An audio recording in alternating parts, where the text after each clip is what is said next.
Bom, eu estou com muita vontade de pregar essa palavra para vocês. Aliás, quando eu viajo, eu estudo, eu oro.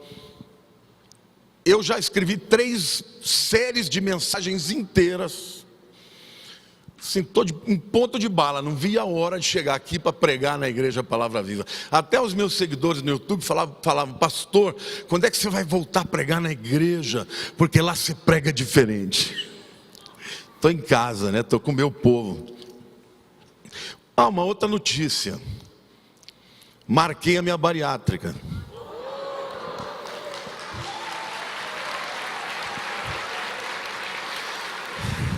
Ano de 2020, vocês vão ver o pastor gordinho sumir.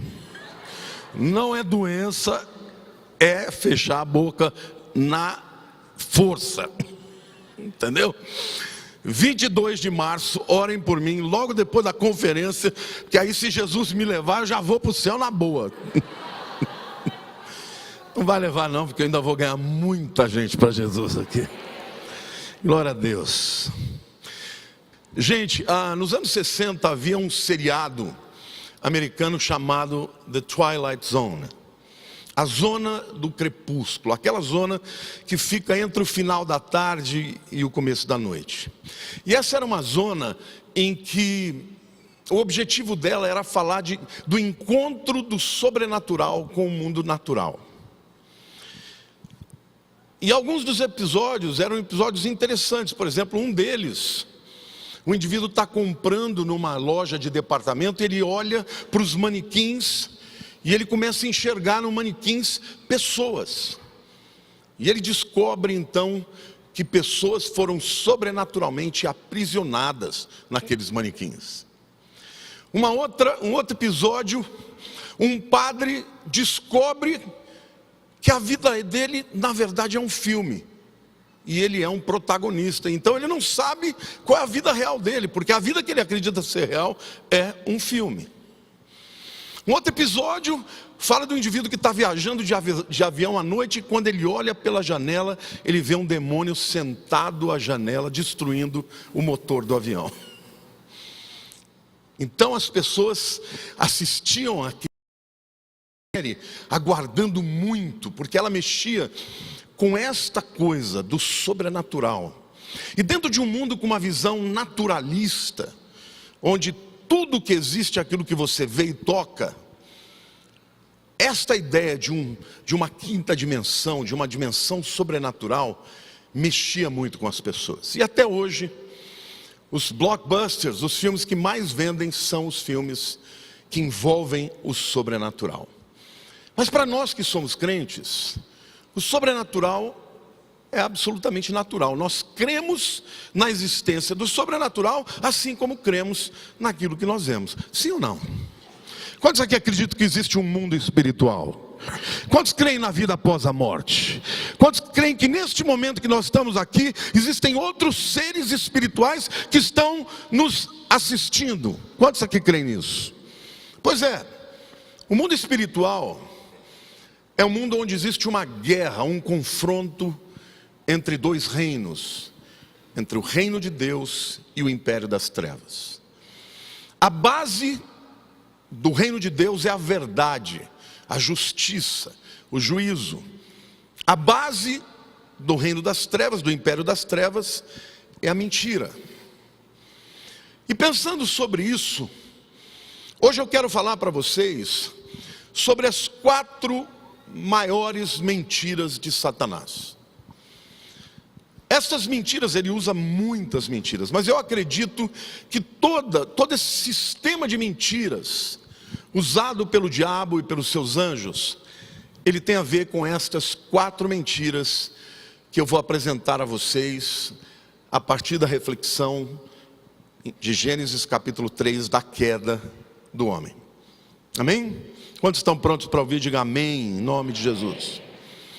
Bom, quantos aqui se lembram da história da queda e da tentação? Não é isso? A queda toda aconteceu porque Deus havia colocado o homem, sua esposa, no jardim do Éden, supria todas as coisas, e de repente um certo dia, Satanás entra na história e puxa uma conversa e diz para Eva que ela podia comer do fruto proibido. E que ela não ia morrer coisa nenhuma. Ao contrário, o dia que ela comesse, aquele sentimento que ela estaria tendo, até porque foi ele quem colocou, de insatisfação, olha, Deus está sonegando melhor. Você pode comer de tudo, mas o que é bom mesmo, Ele não quer que você coma. E essa historinha aí de que se você vai comer, vai morrer, mentira. Ao contrário, você vai ficar independente, você vai ser como Ele. Conhecedor do bem e do mal. E vocês conhecem a história, sabe que daí veio a queda do homem e todos os males que nós enfrentamos. A mentira é o instrumento de Satanás. Acredite nisso. O propósito dele não é falar a verdade para você. Ao contrário, é fazer com que você acredite nas suas mentiras como se fossem verdades. Mas a primeira mentira que nós podemos extrair aqui desta situação é que você não tem o que necessita para ser feliz. Essa foi a primeira mentira que Satanás contou para Eva. Por que Deus não deixou você comer daquela fruta?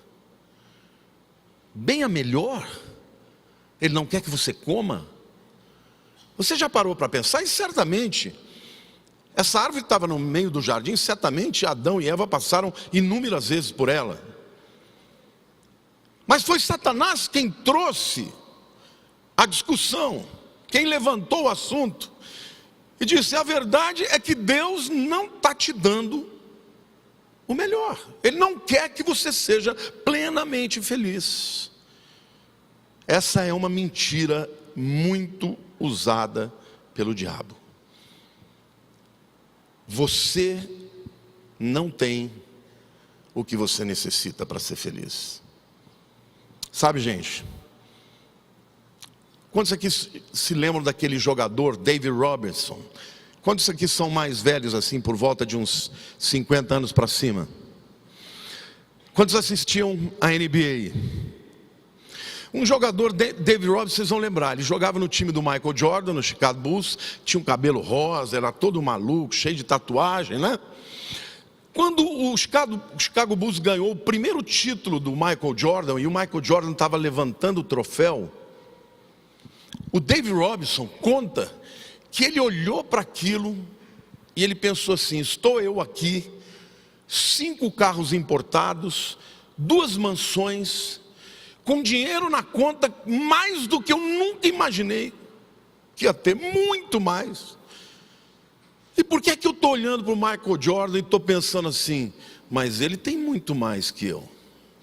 Tem mais casas, tem mais carros, tem fama. Olha, eu bem que queria algumas coisas que ele tem e eu não tenho. Mas diz que quando ele pensou aquilo, acho que até por conta da amizade que ele tinha com o Michael Jordan, a admiração, ele falou: mas pera lá, por que eu estou sentindo esse sentimento aqui se eu tenho tudo isso? E esse pensamento fez com que ele durante semanas refletisse. Ele descobriu que na vida as coisas materiais jamais poderão trazer plenitude e felicidade. Por mais que ele tivesse, não seria o suficiente. Então Satanás usa como isca a mentira de que você, para ser feliz, você tem que ter mais.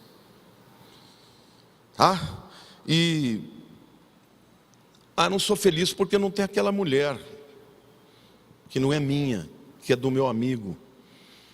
Eu não sou feliz porque eu não tenho aquele carro, aquela casa, porque eu não recebi aquela promoção. E tudo isso passa a ser uma mentira para que o homem persiga a felicidade através de possuir coisas que ele não tem.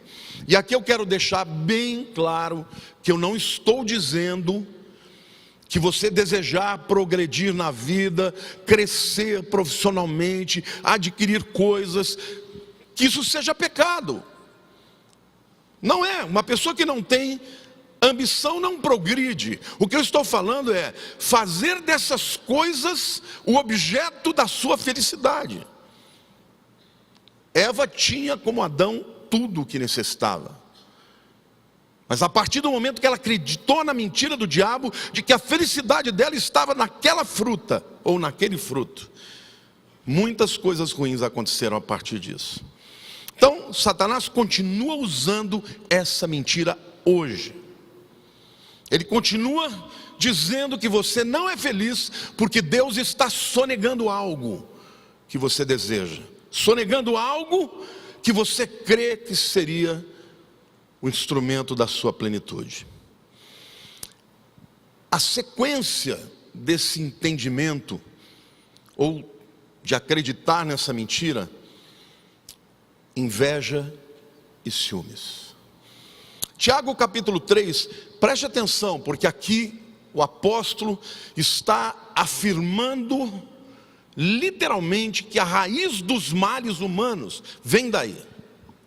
Ele diz assim: pois aonde há inveja e sentimento faccioso, aí há confusão e toda espécie de coisas ruins. O invejoso, ele olha para o outro que tem, e ele começa desejando o que ele tem, e acreditando que o indivíduo que tem não merece ter o que tem, e ele que não tem, mereceria ter. A partir do momento, esse sentimento se desenvolve para algo ainda pior. Ele não só deseja o que o outro tem, mas ele deseja que o outro não tenha. E se ele falar, já que eu não posso ter, eu quero que ele não tenha também. E isso gera todo tipo de facção, todo tipo de briga. O próprio apóstolo Tiago, no capítulo 4, ele vai aprofundar mais do tema quando ele diz: de onde procedem guerras e contendas que há entre vós? De onde, senão dos prazeres que militam na vossa carne? Cobiçais e nada tendes, matais e invejais, e nada podeis obter. Viveis a lutar e a fazer guerras, nada tendes porque não pedis. Pedis e não recebeis, porque pedis mal, para esbanjardes em vossos prazeres. Infiéis, não compreendeis que a amizade do mundo é inimiga de Deus? Aquele, pois, que quiser ser amigo do mundo, constitui-se inimigo de Deus. Tiago está dizendo claramente que as pessoas brigam e têm inveja de uma das outras por causa de desejos carnais. Aqui não fala só de sexo, fala de desejos que não são lícitos, porque são desejos de coisas que pertencem a outros. E aí ele continua dizendo: vocês pedis e não recebeis, porque pedis mal. Ele está até dizendo assim: olha, se você quer alguma coisa, pede para Deus. Não tem nenhum problema de você pedir para Deus, e Deus vai dizer sim ou não. Porque quando você pede para a honra e glória de Deus e para o uso do propósito de Deus, Ele vai te dar. Mas quando você usa para simplesmente desejos carnais, Ele vai dizer não. E o que vier não é dele, é do diabo. Então, meu querido, quando você deseja aquilo que não lhe pertence, deseja a mulher do outro, o marido do outro, deseja a posição do outro, o dinheiro do outro, você está sendo literalmente motivado por uma mentira que te diz que você só é feliz, ou só será feliz, se você tiver o que o outro tem. Essa mentira, gente, acaba também por transformar o nosso sistema de valores. E quando o nosso sistema de valores é transformado, Satanás, ele cria uma lógica onde ele começa a comparar coisas diferentes, como se fossem iguais. Por exemplo, ele iguala dinheiro com sucesso. Não são coisas iguais. Dinheiro não é sucesso, e sucesso não é dinheiro. Eles podem caminhar juntos, mas eles não são iguais. Às vezes eles são até excludentes, porque uma pessoa que ganha dinheiro através de métodos escusos, errados, a custo de destruir sua família, destruir pessoas. Como é que pode ser sucesso? Quando a conta for apresentada lá na frente. Quando os nossos sistemas de valores mudam, Satanás começa a te dizer que sexo é igual a amor. E muita gente destrói a vida, destrói a sua família. Por quê? Porque está apaixonado, enfatuado por outras pessoas sexualmente. E está dizendo, mas eu estou amando. Não, você não está amando, você está atraído sexualmente por alguém. Quando passar a paixão, você vai descobrir a burrada que você fez. Não são coisas iguais. Satanás passa a comparar poder com propósito. Eu preciso ter poder, eu preciso ter fama, eu preciso aparecer. E aí chama isso de propósito de Deus. Então, quando você adota esse sistema de valores distorcido, você começa a desejar coisas que são fora da vontade de Deus para a tua vida. E essa mentira é que acaba destruindo a destruição numa reação em cadeia. Então é essa mentira que motiva um homem a abandonar a sua mulher e os seus filhos. Essa mentira que motiva o empregado a trapacear para conseguir uma promoção. Que motiva um empresário a roubar os seus clientes. Que motiva empresários a se comprometerem, a se corromperem, a se comprometerem com esse sistema corrupto. Nós vemos o que aconteceu nesse país. Quantos empresários participaram de esquemas de corrupção. Faz com que políticos traiam os seus eleitores. Sabe, gente, mas aqui eu quero deixar claro, a Bíblia também não está dizendo que a ausência de dinheiro traz felicidade. Porque o problema não é o dinheiro. Diga assim, o problema não é o dinheiro. Diga, o problema é o amor ao dinheiro. O problema é quem você escolhe para o teu porto seguro. Se o teu porto seguro é Deus, o dinheiro deixa de ser o seu senhor e passa a ser o seu servo. E eu quero dizer isso porque hoje a gente percebe no meio da teologia, dos pregadores, aqueles que pregam contra a teologia da prosperidade, fazem muito bem, porque é distorcida, mas acabam indo para o outro extremo e apresentando o evangelho como se fosse a teologia da pobreza, como se pobreza fosse virtude. Vejam o que a Bíblia diz a respeito disso. Provérbios capítulo 3, versos 13 a 16. Feliz o homem que acha sabedoria e o homem que adquire o conhecimento, porque melhor é o lucro que ela dá do que a prata, e melhor a sua renda do que o ouro mais fino. Mais preciosa é do que pérolas, e tudo o que podes desejar não é comparável a ela. O alongar-se da vida, está falando da sabedoria, o alongar-se da vida está na sua mão direita, e na esquerda riquezas e honra. O que Deus está dizendo é que quando você tem sabedoria, e segundo o próprio livro de Provérbios, o princípio da sabedoria é o quê? Temor a Deus, temor ao Senhor. Se você adquire a sabedoria na esquerda da sua mão, o que está lá? O alongar-se da vida está na sua mão direita. Vai viver mais. Olha para o teu lado, diga, quem tem sabedoria vive mais. E na esquerda, riquezas e honra. Dizendo aqui que todo mundo vai ficar rico, mas eu estou dizendo aqui que se você andar na vontade de Deus e fizer da sua lei, da sua palavra, a verdade na sua vida, você vai melhorar nos seus relacionamentos. Quando Deus me chamou para o ministério, Ele disse, você vai ser um pregador da palavra, mas a partir de agora, você vai ser um estudioso. Ontem no Descende eu conheci muitas pessoas que eu conhecia só de ver pelas mídias sociais, pessoas cujo ministério está estourando. Muitos chegavam para mim e diziam, pastor, como você é um homem sábio, como você é um estudioso, eu aprendo com você. E eu falava assim, nossa, a gente não tem muitas vezes, a noção do que Deus está fazendo com a nossa vida. Mas isso não foi, irmãos, alguma coisa que veio por osmose. Foi a decisão de obedecer a Deus, de estudar a sua palavra, de colocá-la em prática. Amém? Então Deus está dizendo para você: não pense que a tua felicidade está em alguma coisa. Não existe um fruto que vai te dar plenitude e felicidade, mas se você buscar a Deus e colocar Ele no centro da sua vida e andar em obediência, em temor a Ele, esta sabedoria vai fazer com que você tenha a plenitude de vida e ainda a prosperidade na sua vida. Amém? Você pode aplaudir o Senhor, diga: eu creio.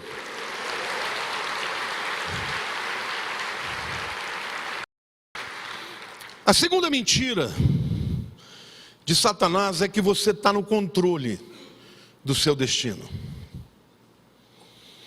E eu poderia resumir esta coisa em uma palavra só: orgulho. Olha, se Deus não me dá o que eu quero, então eu vou tomar. Já que Ele não vai me dar, eu vou conquistar por mim mesmo. Aliás, quem decide o meu destino sou eu. Você já ouviu essa coisa? Isso está cheio, né, nesses ensinamentos por aí. Então tudo começou com um descontentamento, né? Satanás olhou para dentro de si e falou: putz, eu sou o cara. Mas por que eu tenho que ser segundo dele? Eu tenho tudo. Irmãos, e Satanás não era pouca coisa não. A Bíblia diz que nas suas vestes haviam instrumentos musicais. Deus criou os instrumentos musicais para serem vestes de Satanás. Que coisa tremenda isso!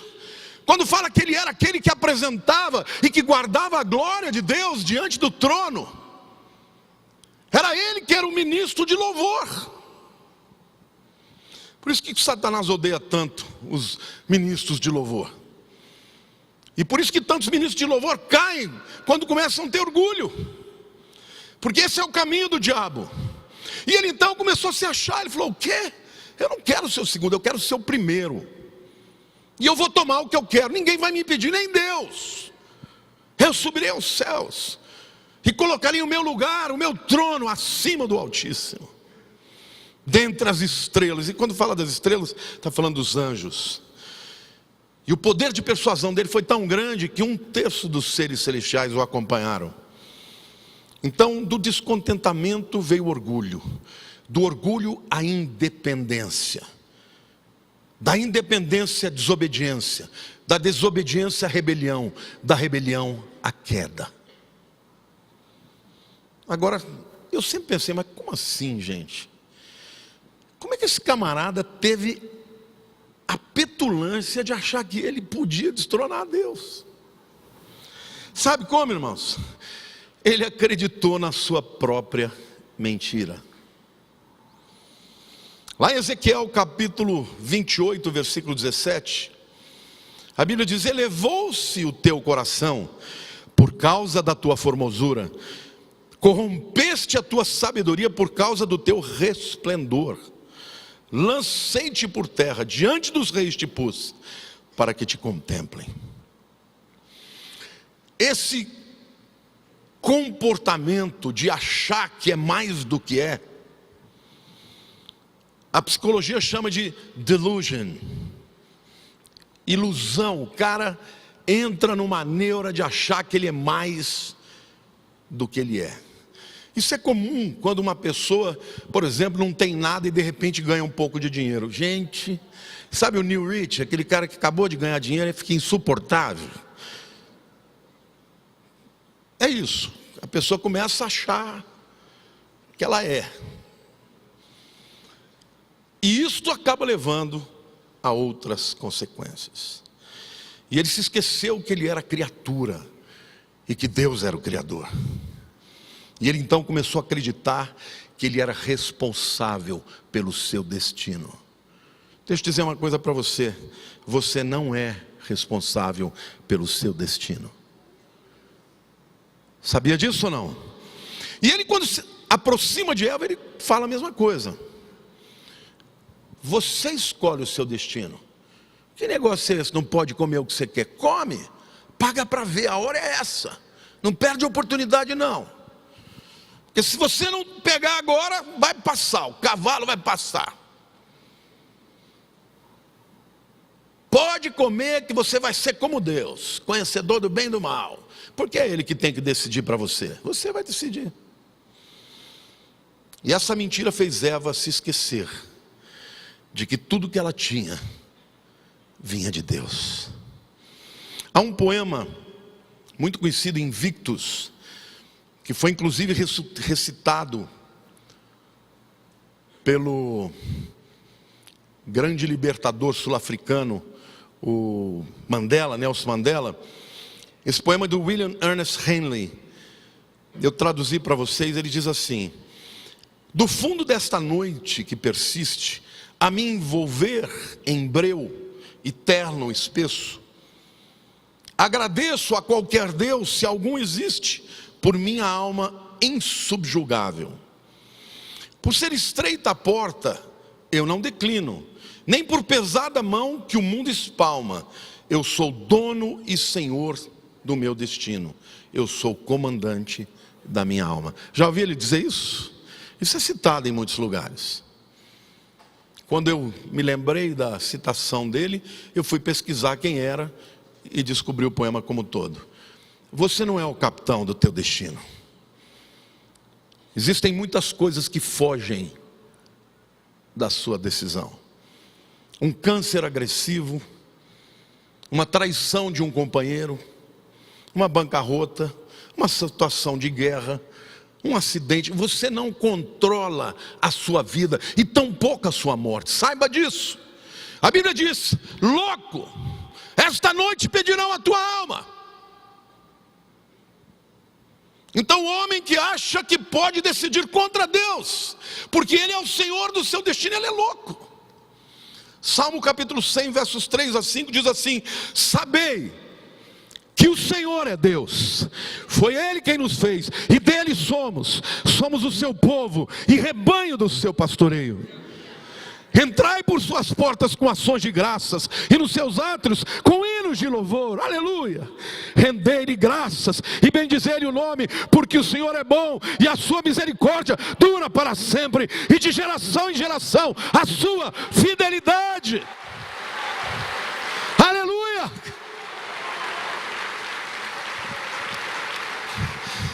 Quem reconhece que tem mais do que merece, que apesar de sermos pecadores, Deus nos agracia, não só com o perdão, mas com a sua filiação, que Ele é o nosso provedor, que Ele nos ama. Qualquer coisa que recebemos de Deus, nos alegramos. E a Bíblia diz que Deus dá graça ao humilde e resiste ao soberbo. Quando alguém chega na presença de Deus dizendo: Senhor, eu sei que eu não mereço, eu sei que eu não mereço, mas o Senhor pode me dar isso que eu necessito. Este é o verdadeiro approaching, a maneira como você deve se aproximar de Deus. Grato e humilde, sabendo que nós somos dele, tudo vem dele. Você sabe qual é a maior característica de uma pessoa feliz? Gratidão. Você já viu uma pessoa grata resmungando? Você já viu uma pessoa grata provocando divisão? Você já viu uma pessoa grata brigando com Deus? Oh Senhor, eu estou chateado contigo, o Senhor está me dando muita bênção. Senhor, eu estou cansado dessa situação, do Senhor me dar mais do que eu mereço. Você já viu alguém assim? Pois é, essa é a nossa atitude, querido, lá no céu. É assim que vai ser. Porque antes de nós desfrutarmos de toda a eternidade, nós estaremos diante do Senhor Jesus. E lá o nosso coração, nossa vida, nossas palavras, nossas intenções serão totalmente descortinadas, escancaradas diante do Senhor. E certamente haverá choro, arrependimentos por atos cometidos, por atos não cometidos. E a Bíblia diz que o Senhor enxugará as lágrimas. Então, quando entrarmos na eternidade, entraremos conscientes que estamos lá pela graça. Ninguém mereceu, jamais merecerá. Um coração grato é feliz. A terceira mentira de Satanás é que você está sozinho. Porque sabe, gente, o primeiro sentimento negativo que houve na história da humanidade não foi a inveja, não foi o ódio, foi o medo. E é uma grande ironia, né, do orgulho, da independência. Porque o indivíduo primeiro fala, não, eu sou independente. Ninguém vai decidir por mim, eu faço o que eu quero. Aí depois fica morrendo de medo.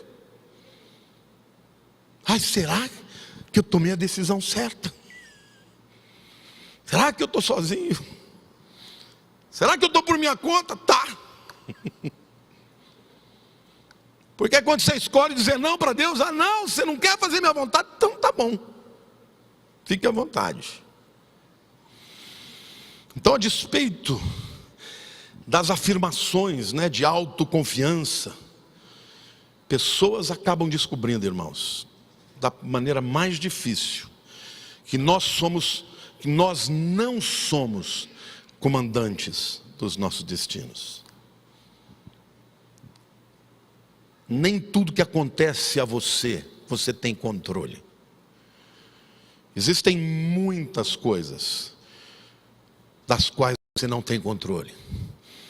E quando você descobre isso, vem o medo. Não é isso? Mas por outro lado, quando você descobre que tem um Deus todo-poderoso que cuida de você, você prefere ser conduzido por aquele que vai te conduzir aos pastos verdejantes, às águas tranquilas. O grande rei Davi, um guerreiro imbatível, descobriu que o Senhor é meu pastor e nada me faltará. Ainda que eu ande pelo vale da sombra da morte, não temerei mal algum, porque tu estás comigo. Amém, irmãos? É muito melhor a dependência do que a independência. É muito melhor ter um relacionamento com Deus que te ama tanto que quando você erra, Ele te levanta. Quando você peca, Ele te perdoa. Agora, quando você se levanta e diz, eu não quero ser comandado e nem dirigido pelo Senhor, eu sou eu, o meu destino comando eu. Este é um miserável, este é um indivíduo que vai pagar a conta. Porque o que vem como consequência é o medo, é o desespero. Lá em Gênesis capítulo 3, versos 8 a 10, nós lemos isso acontecendo na vida dos nossos primeiros pais. Quando ouviram a voz do Senhor Deus que andava no jardim pela viração do dia, esconderam-se da presença do Senhor Deus, o homem e sua mulher, por entre as árvores do jardim. E chamou o Senhor Deus ao homem e lhe perguntou, onde estás? Ele respondeu, ouvi a tua voz no jardim, e porque estava nu, tive medo e me escondi. Queridos, nós vivemos numa sociedade independente a Deus. E não é à toa que os nossos jornais televisivos só apontam medo e destruição. É uma epidemia. Pessoas morrendo de medo de tudo, da sombra, do mundo espiritual, da economia, do rotavírus, não, do coronavírus, não, da vaca louca, não, do aquecimento global, não. Num artigo, o autor Michael Christian, ele escreveu sobre essa sociedade que anda com medo, que vive pelo medo. E ele então cita algumas afirmações que provocaram medo ao longo da história. Num artigo que ele escreveu,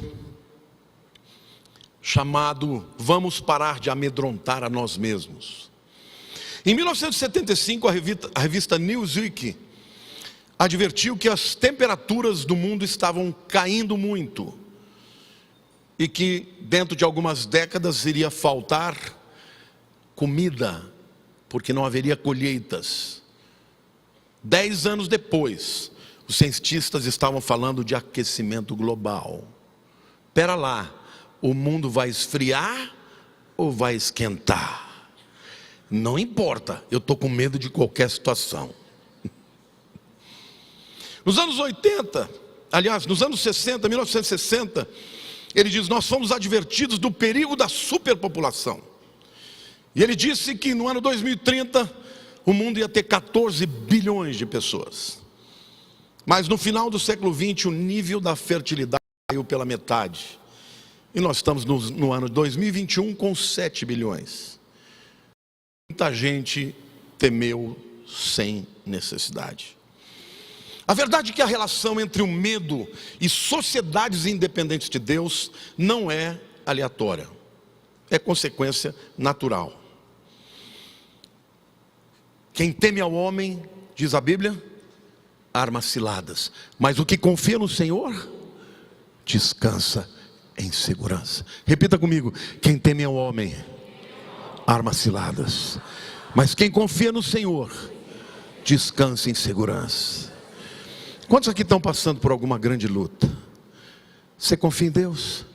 Relaxa, Ele está no controle. Descansa, Ele está no controle. Você quer viver independente ou você quer ter um pai que cuida de você? Aquele que habita no esconderijo do Altíssimo, à sombra do Onipotente, descansará. Aleluia, você pode aplaudir o Senhor?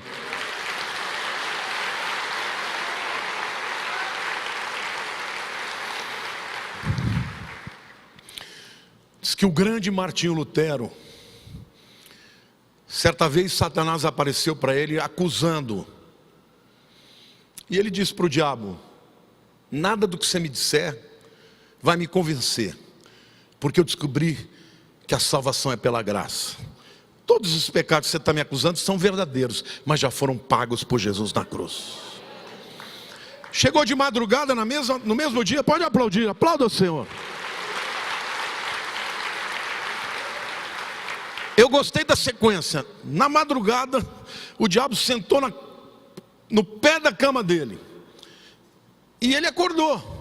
Diz que ele acordou, olhou o diabo e falou, é você? Virou. Tem muita gente dando ibope pelo diabo. Querido, se você anda debaixo da sombra do Senhor, você descansa em segurança. Então aprenda.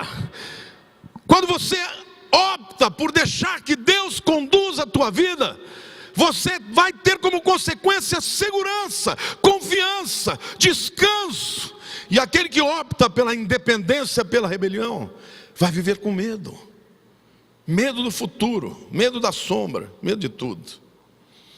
A quarta mentira, irmãos, você foi injustiçado. É bem assim mesmo, irmãos. Satanás, ele gosta de provocar armadura. Você sabe que eu li a respeito de um ladrão que entrou nessas lojas de conveniência americanas, tipo um 7-Eleven. E ele entrou numa daquelas máquinas, vending machines, sabe aquelas máquinas que você bota o dinheiro e sai o negócio? Sai o produto? E ele queria abrir, quis arrombar para roubar, e a máquina estava solta, ela acabou caindo em cima dele. Ele se machucou, ele processou o dono da loja, dizendo, onde mostra que não está presa?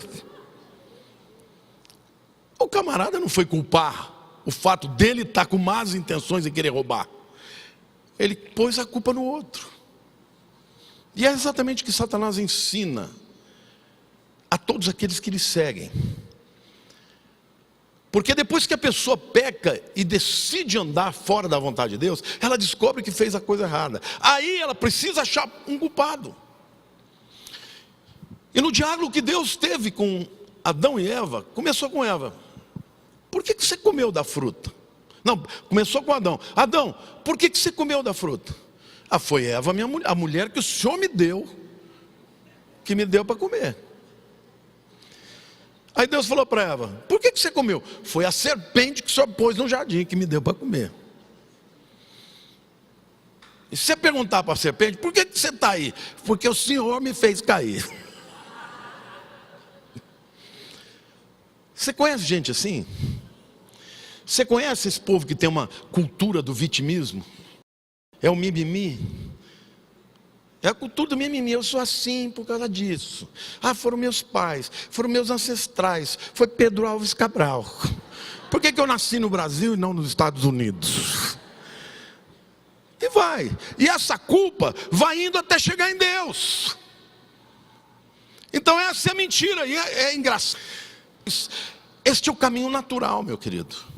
Quando alguém escolhe desobedecer a Deus, o final disso é culpar a Deus. Lá em Gênesis 3 isso está muito claro. Adão culpa a mulher, Eva culpa a serpente, e a serpente culpa a Deus. E você? A quem você culpa pelos fracassos que você teve na vida? Pode incluir seu divórcio, isso pode incluir o seu problema profissional, pode incluir a sua falta de amigos, de relacionamentos duradouros. É muito mais fácil culpar os outros do que a si mesmo. Mas lembre-se de uma coisa: é somente quando você aceita a sua responsabilidade, e a Bíblia chama isso de arrependimento, é que existe possibilidade de cura e de restauração. Amém? Culpar aos outros, diga, culpar aos outros, nos afasta do perdão de Deus. Queridos, o perdão que você precisa já foi conquistado na cruz.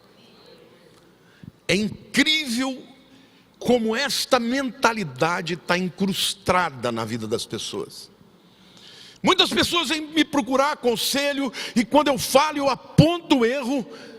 Seria tão mais fácil dizer, é verdade, eu pisei na bola. Quando uma pessoa fala para mim, chega para mim e diz, pastor, eu fiz isso, escancara o erro, o que eu posso fazer? A não ser dizer, está perdoado, porque foi o que Jesus fez. Agora, quando o cara fala, não, a culpa é do outro. Não, a culpa é do outro. Bom, sem arrependimento, não tem perdão.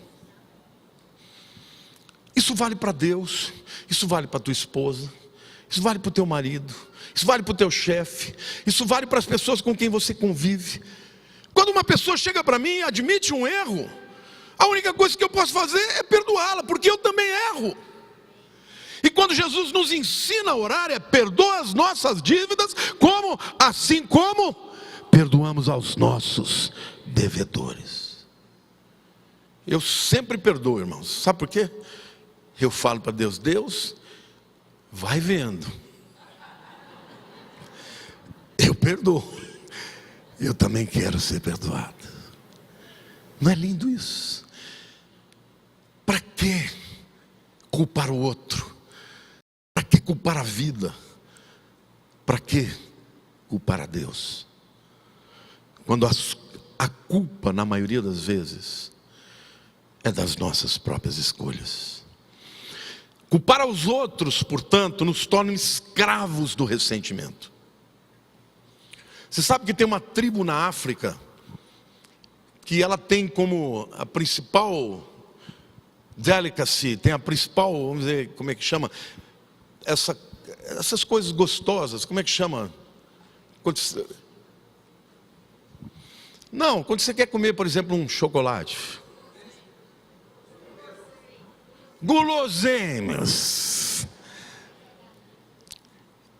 São os saguis. Eles gostam de comer sagui. E sagui é um bichinho esperto. É um bichinho pequenininho. E que fica em cima das árvores e não é fácil de ser pego. Então, o ser humano é sempre mais inteligente que os animais. Eles descobriram que tinha um jeito de pegar o sagui. Eles pegavam cocos, esvaziavam, tiravam a água, faziam buracos bem pequenos, que desse para os saguis enfiar a mão, e enchiam de amendoim lá dentro. E penduravam nas árvores, deixavam amarrado nas árvores. Os saguis iam lá, enfiavam a mão, pegavam os amendoins. Só que na hora que eles pegavam os amendoins, a mão ficava maior. Aí eles não conseguiam tirar.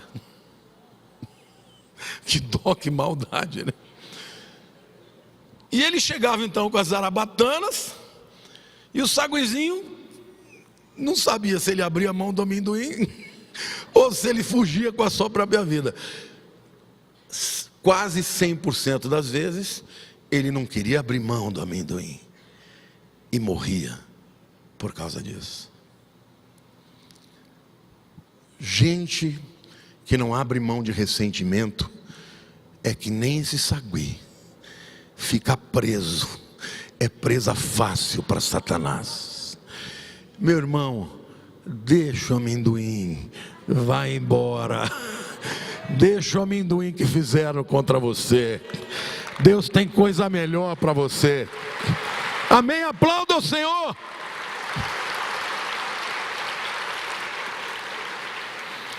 A falta de perdão é uma armadilha, não importa o que a pessoa tenha feito. Mas pastor, como é que eu posso perdoar essa atrocidade? Perdoa por você, meu irmão. Segue adiante e vai ser feliz, porque Deus te ama, amém? Ah, mas essa pessoa eu amei, eu dediquei a minha vida dela e ela fez isso para mim. Deixa o amendoim e vai embora. Essa é uma grande armadilha, essa é a estratégia de Satanás. Ele começa querendo te levar a desobedecer a Deus, dizendo: você não é feliz porque Deus não te dá o que você quer. Depois ele vai além e diz: olha, você pode ser independente de Deus e pode ser muito feliz. Você comanda o seu destino, você é o senhor do seu destino, é o comandante do seu destino.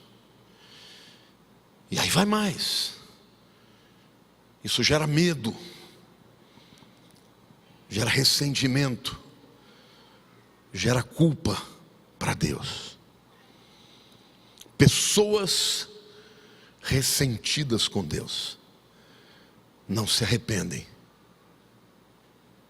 e não podem viver uma vida de relacionamento com Deus e com ninguém. Pode ter certeza disso. Pessoas com feridas na alma, que não são tratadas, são pessoas que destroem todos os relacionamentos. Então eu estou dizendo aqui, Deus está dizendo para você: há uma provisão de Jesus na cruz para você. Se você foi o autor do pecado, Ele já pagou o preço.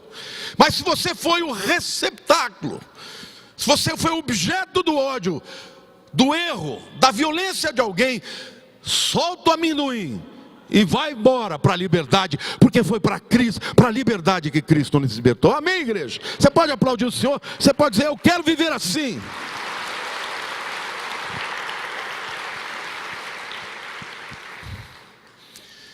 E eu termino esta palavra dizendo: o nosso Jesus Cristo disse: conhecereis a verdade, e a verdade vos libertará.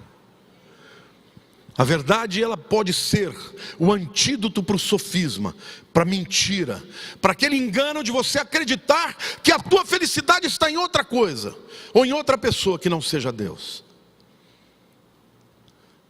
Conhecereis a verdade sobre si mesmo, sobre os seus problemas, sobre as suas almas, sobre as suas feridas. Eu me lembro que quando a minha mãe morreu, minha mãe era a segurança de amor que eu tinha. E eu nunca escondi de ninguém que eu tive muita dificuldade no meu relacionamento com meu pai. Eu achava que meu pai não me amava, eu achava que ele amava mais a minha irmã do que a mim. Porque eu era menino, e a gente tinha 1 ano e 2 meses de diferença, eu e minha irmã, e a gente brigava e eu batia nela, e eu apanhava do meu pai. Essa foi a nossa história. Acho que eu não me lembro de ter um dia que eu não apanhei do meu pai. Acho que se eu não apanhei é porque ele estava viajando. Mas aquilo criou uma série de coisas dentro de mim. Eu lembro que quando a minha mãe morreu, eu fiquei tão voltado para aquela coisa que nem eu me aguentava. Você já sentiu assim? Eu não estou me aguentando. Eu olhava no espelho e falava, que droga, meu. Toma a tua linha, rapaz, você tem 40 anos, você tem uma igreja para cuidar, que fica com esse mimimi aí. Eu fui procurar uma psiquiatra, eu falei, eu preciso de ajuda. Me deu um antidepressivo, eu tomei por 1 ano, e aquilo me ajudou a sair do problema. E ao mesmo tempo eu fui buscar Deus. Deus usou pessoas para me abençoarem, para me amarem, para cuidar de mim. A partir daquele momento, um ano depois eu deixei o antidepressivo, não precisei mais, mas eu descobri o quão funesto, quão maléfico é você viver debaixo de uma mentira de que você é infeliz por causa dos outros. E a partir do momento que eu comecei a buscar em Deus, a paternidade em Deus, eu descobri que meu pai era um homem maravilhoso, e que ele não era aquele monstro que eu via que ele era. E que na verdade Satanás era o culpado. Querido, você tem que culpar alguém, culpa o diabo, não a Deus, porque Deus te ama. Eu sei os planos que eu tenho para você, que são planos de paz. Deus tem o melhor para você. Aliás, Ele já deu o melhor, e o melhor é o seu filho.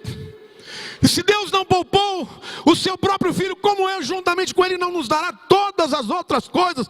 Querido, você pode ser plenamente feliz na pessoa do Senhor, amém? É Ele que é o motivo da nossa alegria. Ele é o nosso Salvador, é o nosso provedor, é o nosso melhor amigo, é a nossa esperança, é para onde vamos. Não acredite nas mentiras do diabo. Não são as coisas vão te dar plenitude e satisfação. Não são os outros que são culpados pelos seus fracassos. Ainda há tempo. Ainda há tempo para você abandonar o amendoim e tirar sua mãozinha dessa cumbuca e ser livre. Ainda há tempo para mudar de vida em todas as áreas, nos seus relacionamentos, na sua vida profissional. Sabe, gente, eu aprendi uma coisa, que quando a gente quer algo, a gente tem que batalhar por ela. Durante muitos anos, eu acreditei que eu era uma pessoa que não gostava de estudar. Mas o dia que eu falei, eu vou ser um estudioso, e decidi, isso aconteceu na nossa vida. Comecei a estudar italiano agora, é claro, eu já tive muito contato, ouvi, mas não falava italiano. Estou estudando todo dia. Estou parlando così bene, dona Pina. Adesso parlerò solo in italiano com lei. Estou me preparando para predicar em italiano. Ando em Itália, vado em Itália em julho. Vou pregar só italiano lá. Estou ralando. Claro, sei que eu não vou pregar sem erro, mas eu não estou nem aí. Quem não se lança, não conquista. E eu quero dizer algo para você. Deus tem coisas extraordinárias para a sua vida. Se prepara, para de se culpar, para de olhar para o passado, olha para frente, olha para o futuro, anda na verdade, porque a verdade vos libertará. Essa é a vocação de Jesus, de ser o libertador do mundo, de ser o libertador da tua alma. Mas você precisa se arrepender, romper este ciclo maligno de acreditar que existe felicidade em outro que não seja Deus, amém? O problema não está no fruto. Provavelmente o fruto era muito bom. O problema está em acreditar que Ele daria felicidade e plenitude sem a aprovação de Deus. O que é bom para o outro pode não ser bom para você. Aprenda a amar o que Deus te deu. Eu amo a minha esposa e ela me ama, gordo e careca. Daqui a pouco só careca. Mas a gente vive bem demais. Eu quero até contar uma anedota que não estava no programa, mas acho que cabe aqui. Diz que o gaúcho, tem algum gaúcho aqui? Gaúcho gosta de falar que é macho, né? Porque lá no Rio Grande do Sul, tchê, só tem homem. E não sei o que lá, porque lá o negócio aqui é assim, nós somos homem. Aí o mineiro falou, lá em Minas nós temos e a gente vive bem. Esse foi o gaúcho que me contou, tá lá atrás. Acho que eu não contei direito, né, gaúcho? Mas é por aí.